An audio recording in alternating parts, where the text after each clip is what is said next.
Hello everyone, welcome to a new video for Bitcoin price prediction based on Elliott wave analysis. MEXC is turning 7 and we are excited to celebrate with our special partnership. You can enjoy this event with exclusive rewards only with the referral link below. This is the intraday video where we're gonna dive deeper with the 1 hour and 15-minute chart to see what happened, what it might happen for Bitcoin. So nice pump for Bitcoin. And of course, as expected, we were expecting, of course, to move towards the upside after this sideways here, and to see, of course, a further continuation for a wave C. Why it is a wave C? And that, of course, for several scenarios, and definitely because of this corrective wave here, which is very shallow, of course, in fib level. You just hit the 0.23, considering if you are in a wave 1, 2, 3, 4, and a 5 here. Anyway, your wave 4 invalidated, so you don't have an impulse. The only way to consider this is a leading diagonal. However, even as a leading diagonal, this looks, of course, longer than the wave 1, meaning, yeah, very low potential that you have an impulse here.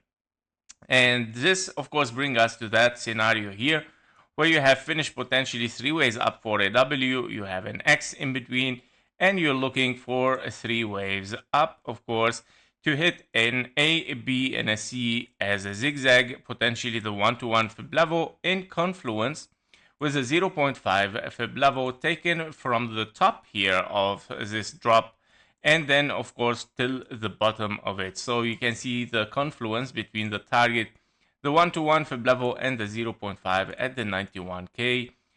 0.2 almost. So basically this is right now the highest scenario that we might have on the chart, and that we might finish, of course, this impulse soon or later, maybe still have a little bit one more high. But I see, of course, here that we have a 1, 2, 3, 4, and a 5 almost finished. And of course, after having here a 1, 2, 3, 4, and a 5. And that means, of course, 1, 2, 3, 4, and a 5 can be a finished impulse here toward the upside, where you have hit the 0.38, which is gonna open another scenario later on. I'm gonna show you next. But currently, of course, a wave 4 can be a 0.38 fib level, and you're looking potentially, of course, at a finished impulse toward the upside, guys. So 1, 2, 3, 4, and a 5. And especially that the high amount of volume that you see in this area, yeah, suggests, of course, that it is a wave 3 rather than this one, because normally you would like to see the highest in a wave 3. And that means, of course, it opens the scenario for something else here. What if we have a 1, 2, so finished impulse again, and then a 1, 2, and now you're looking for a wave 3 toward the upside, and then 4 and a 5. And this brings us to this scenario where you are looking for this blue zone as a 1-to-1 fib level from the whole area here. And that means, of course, this a big A, B, and a C. And this, of course, will bring us to the 96 potentially, or it can be in confluence again with the previous scenario around the 91k for the 0.618 again. Yeah, so be careful, because this can be, of course, a wave C finished for a zigzag here, and then start the drop toward the downside, because, of course, we are in a bear market, guys.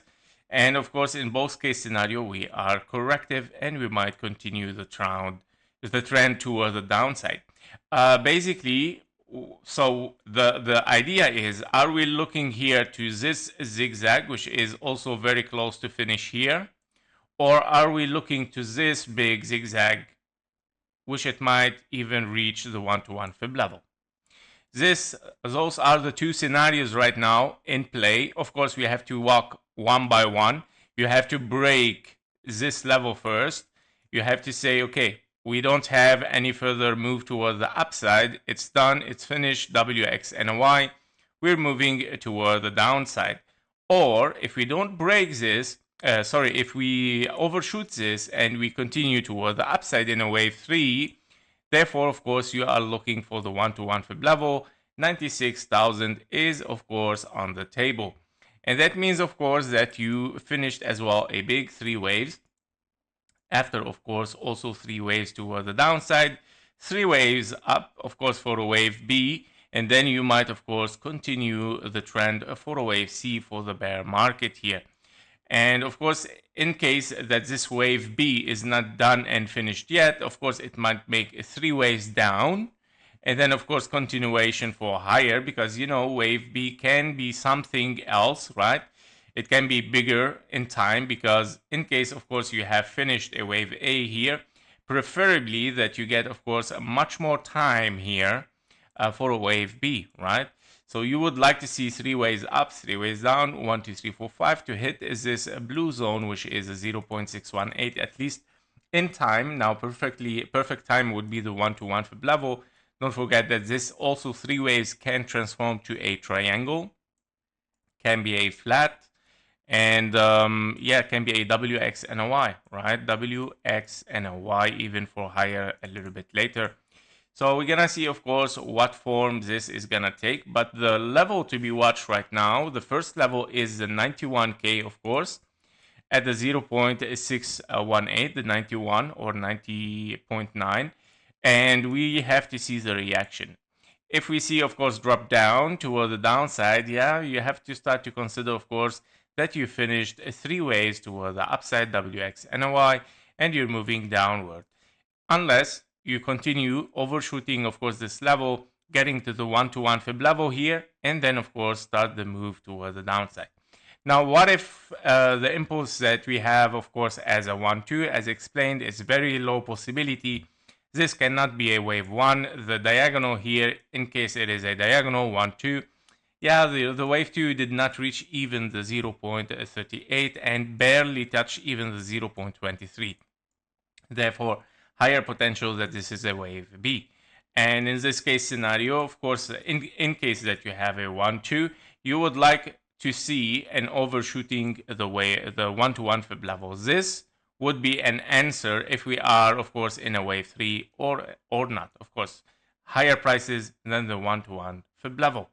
I would like to show you in this case scenario as well KGT on the 1-hour chart. This is of course very rare to see the 1-hour chart for KGT. We see it only when we want to check on the main bull run and the main bear market. And as you can see, the bear market has started with the sell signal at the top here, and we start to move toward the downside. We saw of course a bullish signal here moving a little bit up and got invalidation again, of course, and that because there is no divergence here. And this is a signal here that this trend is not a bullish trend. This is simply, of course, a invalidation of this bullish, meaning, of course, continuation of the bear market, because the bear market needs to be, of course, 3 waves down and then 3 waves up and then continuation towards the downside. Now we got anyway the bearish signal over here, so it can be, of course, still looking a little bit for higher. It doesn't mean that it should go directly, but it is in convergence with the price action, meaning this pressure is still there and is gonna be there wherever you get higher prices, and it's gonna, of course, continue the trend toward the downside.